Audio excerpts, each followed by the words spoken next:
Andrew, thanks for doing this. Oh, pleasure, Donagh. Pleasure. Congratulations for being nominated Entrepreneur of the Year. Right, this must be a fantastic achievement. You must feel really good about it. Yeah, sure. It's super. It's kind of it's an opportunity to kind of stand back and sort of look at what's happened over the last, gosh, for me, do you know, it's almost 25 years now. I'm in my 25th year. So to stand back and actually look at some of the things that you're taking for granted day to day, it's good. No, I'm enjoying it. And the great thing about the Entrepreneur of the Year program is you're networking with lots of other people who are at that similar level or capability that you're at. So the networking capability must be fantastic. Yeah, that's super. It's unbelievable, that network. And the thing for me, why it's so good is, you know, the business in Poppulo is nearly all export. And so I don't do a lot of business locally, and my focus is out abroad. So you kind of get out of the, but that home network where you're from and where you operate is really important. So this is, by becoming a finalist, it has got me into that network, which is super. I'm delighted with that. And it's great that we have 4 Cork people on that list. Right, so I mean, from EY Cork, I know that all your business is international. You're fantastic supportive of EY Cork as an organisation. Don't sound surprised that we have 4. I'm emphasising it. We won't slag off everyone else, but anyway, okay. So, do you want to give a brief intro to Poppulo for people who don't know the company? Yeah, so Poppulo is a SaaS software company. And we provide employee communications platform to really aimed at the largest companies in the world. People who have at least, well, not at least, but with over 5,000 employees. But really, our focus is on the largest ones, the big international, your McDonald's, Nike, Coca-Cola's, Barclays, Rolls-Royce, Vodafone, all those sort of companies. And some of those are customers, I take it. And so all of those are customers. Oh, fantastic. So we've 900 of the world's largest businesses are customers today. We sent last year, in the last 12 months, Donagh, we sent communications, 2 billion communications to over 25 million employees. So it's one of the largest platforms. It is the largest employee communications platform globally. That's fantastic. Yeah, that's fantastic. And then we built, and all built here in Cork. Yeah, that's a long way from when we first met in 1998. That's some journey, Andrew. Good man.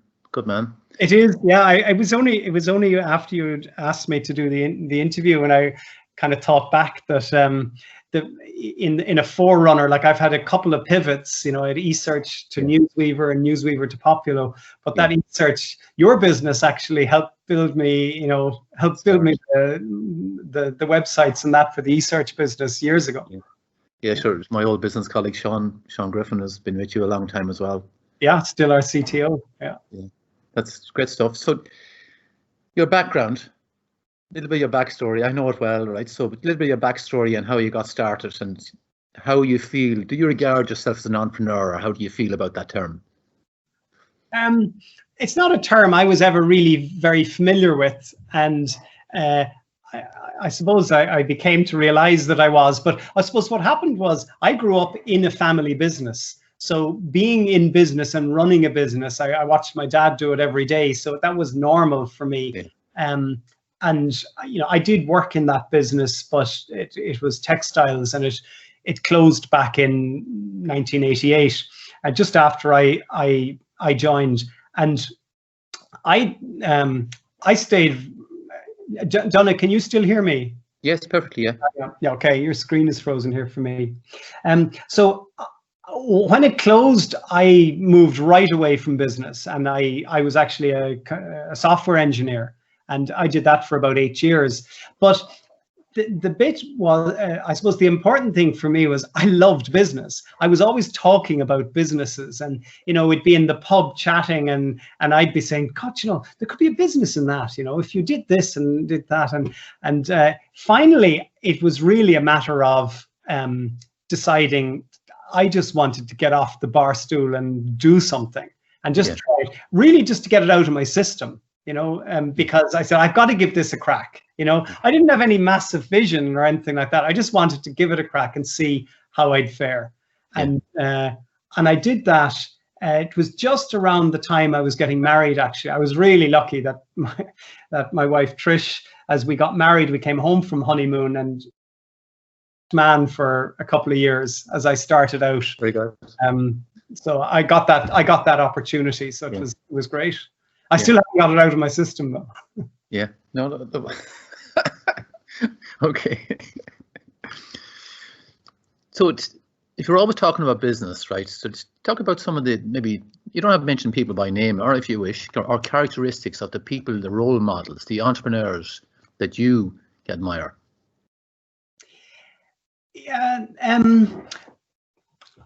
There aren't really any individuals that I admire, but what really inspires me always is anytime any entrepreneur, when I see people actually doing what I said there, getting off the bar stool and doing something, people who are willing to, who've got a vision and want to put their money where their mouth is, and actually go, and it's a brave thing to do it, and and you know as well as I do, Donagh, it's a tough journey. I have the greatest of admiration for anyone who does that, and it never ceases to inspire me. You know, I've watched over the years those we'll say the Ernst & Young Entrepreneur of the Year, and you see the stories of the people, and I come away just blown away and inspired by what people are doing and what they can do. So for me, it's just that spirit inspires me. No, very good, very good. Yourself, right? So you're continually developing yourself. How do you do that? What do you look to, or who do you listen to, or how do you do that? It's funny. I didn't for quite a period. I didn't, until it suddenly dawned on me. God, you know, it's a long time since I was studied anything, and I was just kind of. You know, just working away in the business, and you kind of learn as you go. But I had a point where I realized, actually, I need to address this, because I didn't do commerce or business studies or anything like that, so I had no background, and I suppose what I do mostly. So I did do a stint in Stanford on an executive course there, which was super, and that got me back going, and that got me reading books. I started locally. I started a business book club, and I pulled together other business people in the area, and we dissected different books, you know, and that got huge. That did a lot for me. But really, I think it's that. I get an awful lot from, I suppose it's driven by the fact that the business keeps growing. So you keep coming into new stages and things that you don't know, and we've got to learn. And I try and talk with people who've done it before. I use the networks that I've got to get intro to people who've done it before, and talk to them, and try and not, you know, learn everything the hard way by mistakes. So I use a network. So I'm constantly talking and learning about what's ahead. Okay. What's your break away from work? What's your de-stress? What's your hobbies? I suppose really, I don't know, that's my family. You know, the kids, they're growing now, and Trish, and the time off at home. You know, we're down in Clonakilty by the sea. I get out a lot that's, I don't have, like, I play a bit of golf, but it's down to a couple of times a year. I just don't have the time. But I suppose when I'm not working and I do a lot of time at work, it's time with the family. Okay. I have no particular de-stressor. Very good. Well, you're in a good spot down in Clonakilty. Yeah. Tell me, Poppulo. Major success through the years, but over the last few years, kind of, you just really accelerated with the investment and pushing more into enterprise and all those big customers you mentioned, right? What's the next few years look like? It's more of the same. There's a huge opportunity there because the space that we're in of employee communications and employee experience and engagement is still in its infancy. It's still only forming. So there's a bit here where when we entered that market, it was nobody was talking about it. So we were very early. So we recognized that it would become a big someday. It had to, because the companies who were best at communicating with their employees were outperforming the companies that weren't good. So it actually impacted bottom line. So it had to become good. So I kind of just bet the business that would happen. I didn't know when it would happen, but it really started about, I'd say, so we started in 2012 and we started growing those customers, and it was a tough slog because, you know, when you're ahead of the game, that's a tough place to be. You think, you know, it's counterintuitive. You think, but there's no competition, you should fly, but also there's no market there, and people are having to fight to get budgets to win it, and there's nobody else to point to. It actually helps when you get competition. Because it's an education cost. Yeah. So there's all of that. So we put in the hard yards, and then in about 2015 or 16. It really started that the term employee engagement and employee experience started to grow, and so they've grown in huge importance now, and and the sector is forming around us, but we're in a leadership, but it's still forming, and the big shift to work from home that's happened in the last period has really put this market on steroids now, because now you've got employee workforces who've been moved to home, but the communication that are needed to align everyone behind the goals of the company and that are not set up for work for home, to cater for that environment. Because there was all sorts of ways of doing things when you were in the office that no longer apply, and you'd have a cascade down of team meetings and that, but they don't exist anymore. So there's the importance now of actually of communicating with employees has gone way up, because you've got to build, what does it mean to be an employee of a certain company? You're sitting at home in your own office, your home office. You could work for anyone.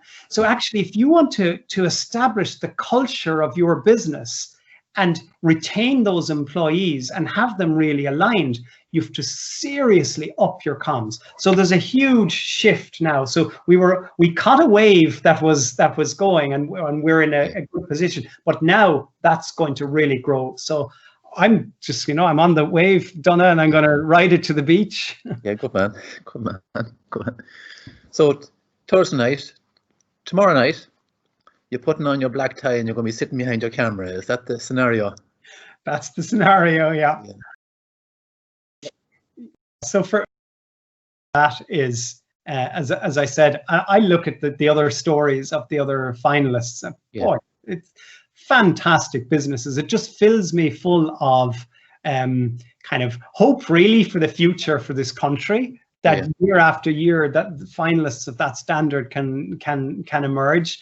And I'm using it as a sit back and to maybe stand out of it for a minute and say, yeah, look, we've achieved a lot. The Poppulo team has done really well. No, fantastic story. Andrew, congratulations again, and have a great evening, and best of luck with your EY Entrepreneur of the Year. Okay, and thank you very much for your time. Okay. Thanks, Donagh. All good. Okay. Yeah. No, interesting. Good man. Yeah. So we'll meet up for coffee sometime when this all breaks. So, well, look, I'm sure hopefully we're gonna start to come out of it, and vaccines and treatments and everything going now. Yeah. all that. So yeah. Next few months we'll see a change, I think. Yeah. In 6 months' time, hopefully we'll be looking at a very different picture. Yeah. Andrew, thank you. Okay. Take care. Okay. Bye-bye. Thanks.